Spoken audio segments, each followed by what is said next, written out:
Salam Əmlakçı kanalının dinləyiciləri, bugün sizə mühüm bir məsələ barəsində toxunacağım. Xüsusən elektrik, qaz və istiliklə bağlı problemlər yaşayanlar bu videonu diqqətli dinləsinlər, izləsinlər. Deməli, məsələ nə ilə bağlıdır? Bu ilin əvvəllərində biz həyətimizdə elektrik işləri görərkən təsadüfən sayğacı oxuyan ərazi üzrə Azərişıqın nümayəndəsi dedi ki, bəs sayğacınızda alovlanma var.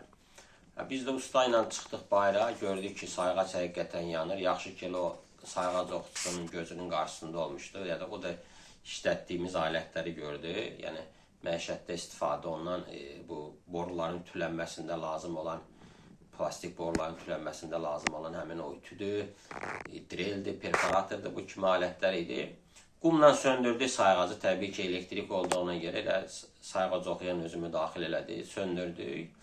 Sonra faktı aklaşdırdı. İndi dedi ki, aklaşdıracağım. Mən də dedim, gözünüzün qarşısında olubdu. Nə varsa aklaşdırın. Aklaşdırdı. Bir müddətdən sonra deməli, mənə orada sistemdə 286 manat 47 qəpik borc yarandı. Mən də təbii ki, belə bir hadisə olan kimi foto, video mütləq onları çəkirəm. Sizə də tövsiyə edirəm ki, sonra bu insanları nəsə sübut edə biləsiniz.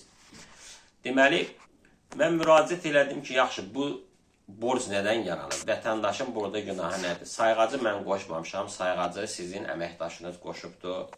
Həmçinin elektrik xəttini də sizin əməkdaşınız qoşubdur. Sayğacı elektrik xəttini daxildə baş versəydi, yəni buna mən cavabdeh ola bilərdim. Amma istifadə olunan alətlər həmin o Azərişıqın nümayəndəsinin gözünün qabağında bu məişətdə istifadə olunan elektrik alətləridir. Həmin o güclə, hesablanan gücə də bunlar cavab verirlər, gücü də aşmırlar. Nəysə, mən bunlara bir məktub yazdım ki, mənim aylıq sərfiyyatım cəmi bir neçə manatdır. Siz mənə necə olur ki, 286 manat 47 qəpik bəs cərimə hesablayırsınız. Cərimə deyəndə bunlar göy itkini hesablayır. Halbuki həmin müddətdə heç elektrik xəttinin ümumiyyətlə sayğacdan söndürdü, istifadə etmədik ta ki, yeni sayğac quraşdırılana qədər. Bir dəfə Azərişıqa müraciət elədim. Bunlar 286 manat 154, 286 manat 47 qəpik endirdilər 154 manat 66 qəpiyə. Təzədən nə müraciət edirəm, eyni cavabı yazırlar. Və belə-belə vətəndaş olaraq mən özümə yeni bir dövlət qurumunu kəşf etdim. Beləliklə, halbuki 2018-ci ildən fəaliyyətdəymiş. Fəaliyyətlərində də uğurlar arzulayıram. İndi səbəbini izah edəcəm.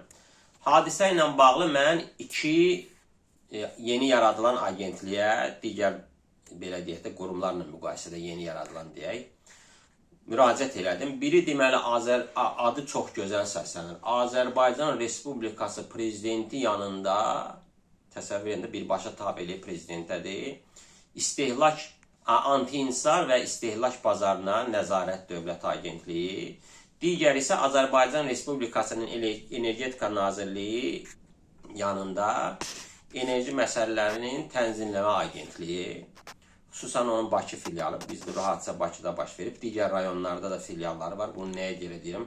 Rayonlarda qazla, elektriklə bağlı, həmçinin istiliklə bağlı, haradakı mərkəzləşdirilmiş istilik sistemi var. Problemlər yaşayanlar bunu yadlarında saxlasınlar. Enerji Məsələlərinin Tənzimləmə Agentliyi. Deməli, prezident yanında fəaliyyət göstərən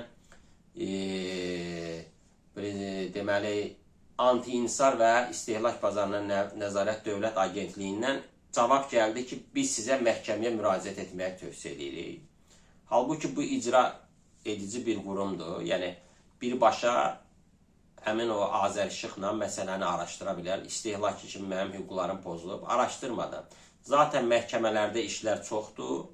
Bizim bu ilin iyun ayında məhkəməyə daxil olmuş bir ərizəmiz var. Təsəvvür edin, noyabrda bir iclas təyin olundu, o iclas da ləğv olundu. İndi növbəti iclas təyin olunubdur fevral ayına. Bu, yəni bir məhkəmə prosesi. Görün ki, neçə ay çəkir.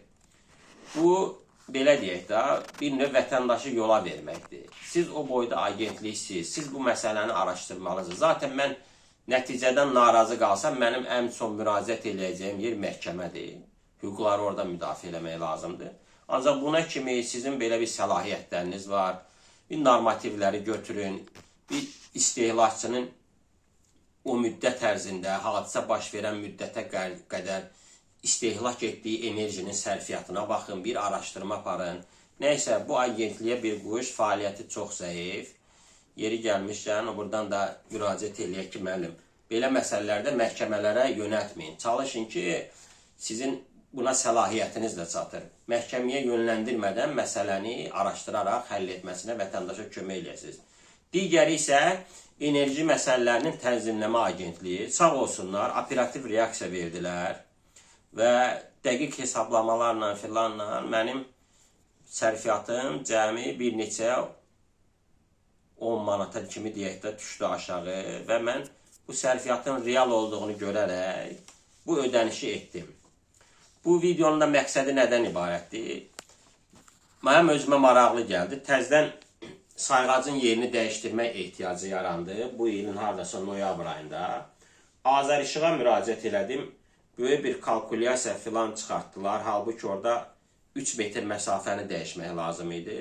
Yenidən agentliyə müraciət etdim. Agentliyin, yenə deyirəm, enerji məsələlərinin tənzimləmə agentliyinin Bakı filialının müdaxiləsi nəticəsində çox qısa bir müddətdə sayğacın yerini dəyişdirdilər, ödənişsiz filansız. Yəni, istehlakçı, belə deyək də, bir prinsip var. İstehlakçı hər zaman haqlıdır prinsipindən məsələlərə yanaşmaq lazımdır. Vətəndaşın problemlərini, sadə problemlərini həll etmək lazımdır. Bunu məhkəməyə və ya əlavə xərclərə salmaq lazım deyil. Maraqlı gəldi. Dedim ki, bir baxım görüm bu agentliyin rəhbərliyi kimdir?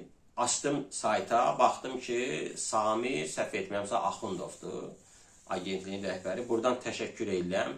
Biografiya baxdım, adam 20 il Almanların məşhur şirkəti var. Siemens şirkətinin Azərbaycan nümayəndəliyində işləyib. Yəni, bir Alman sistemini deyək ki, həmin agentlikdə, belə deyək, qrupdur. Sonra biraz da araşdırandan sonra gördüm ki, istehlakçıların enerji ilə bağlı, yəni qazla, elektrik xətti ilə, həmçinin istiliklə bağlı nə problemləri varsa, həmin agentliyə müraciət etməklə onların elə problemlərin həll olunmasına nail ola bilərlər. Buradan da bütün əməkdaşlarına təşəkkür edirəm, xüsusən Bakı filialına.